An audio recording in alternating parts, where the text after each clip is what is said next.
We've done a lot of work today in terms of adding colors, transparencies, round shadows, drop shadows. If we look at our previous example in the last chapter, we used background images to create a beautiful, softer background. We are using gradients in that image. And before I talked about how little by little I stopped using background images. One of the powerful things about CSS is getting the browser to do as much work for us as possible. How much can we get the rendering to be done by the browser engine? The more I cut out images, the faster my site gets, the less images I have to carry around, and the less I download to the cache. So one of the things that I want to do is I want to look at CSS as using an example. I'm going to look at the example of adding a gradient in CSS. I'm looking at one of my reference sites, and I'm going to use the code gradient. It's actually very, very simple. It actually can use it to use a linear or radial gradient. In this case, I just typed in gradient CSS in Google, and I pulled up some examples.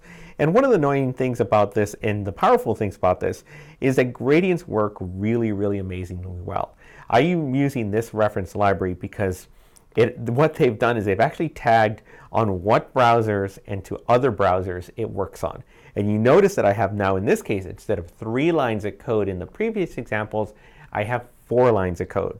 I actually have the version for Safari, the version for Opera, the version for Firefox, and the version for standard syntax. There's actually even a 5th version, and the 5th version is for IE browsers. If I actually put this into an IE browser, a lot of the majority of the times, it's actually not going to work. So there's actually hacks in IE browsers, and there's these amazing, wonderful websites out there that you can search for that are like IE gradient hack in Google. And what they inherently do is they allow you to make a gradient. You take the code, and then they export an image. So they actually give you an image that you attach as well, which if you think about it, it's everything we didn't want to do in terms of using a background image. They just say, you know what, hey man, it's not going to work on certain browsers. Here's a backup plan. And that backup plan is using a gradient.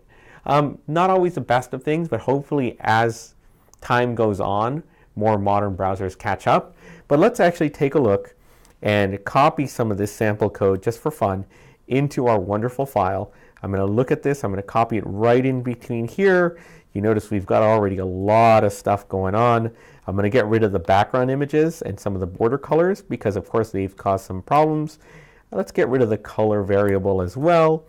Let's keep this nice and soft and simple. Let's reload it.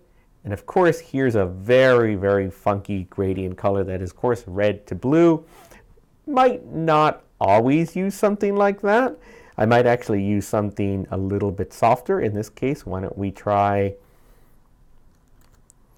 FFF to 000. Let's see what happens if I actually reload it here. Of course, because I'm on a version of Chrome, that actually is pretty nice. It's actually maybe a nice soft little gradient that I can work on. So not really the most helpful, but if I can say to right, I can also say to left. And now the gradient changes. Why don't we try for fun, top. And now the gradient changes. Again, not maybe the most nicest of gradients. Let's actually soften it up. So it's a little bit dark for me. How about we actually take it back? We'll use it to white and we'll have it go into a darker color gray. Okay, again, maybe not the best in the world. Let's use that 9 color. There you go. Nice soft gradient. Maybe we even think about, hey, what if we actually change it to go gradient into the drop shadow? So now I can change from top to bottom. I reload it, and now I actually get a really, really soft edge.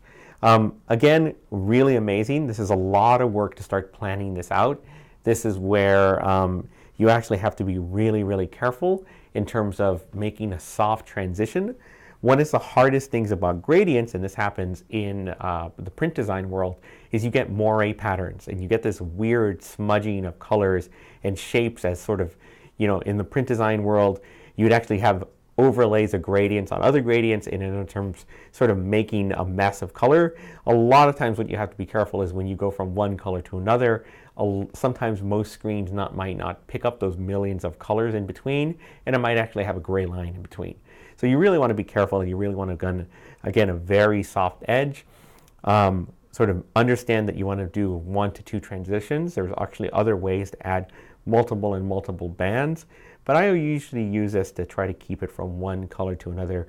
You might use this on a background to help soften up the background color. Might not use it on a text box div here as I'm using it because it'll be hard for readability. But again, it's really the first ability of softening everything up. Again, we used corners, we used drop shadows, we used opacity, and we're actually also going to be using gradients. So again, we're really looking at how much of a page can we make dynamic. And the best thing about being a dynamic page, if I take this browser and I decide to squash and stretch it, it's all very fluid because it's all being designed by the rendering engine itself. So there's a lot of power right there.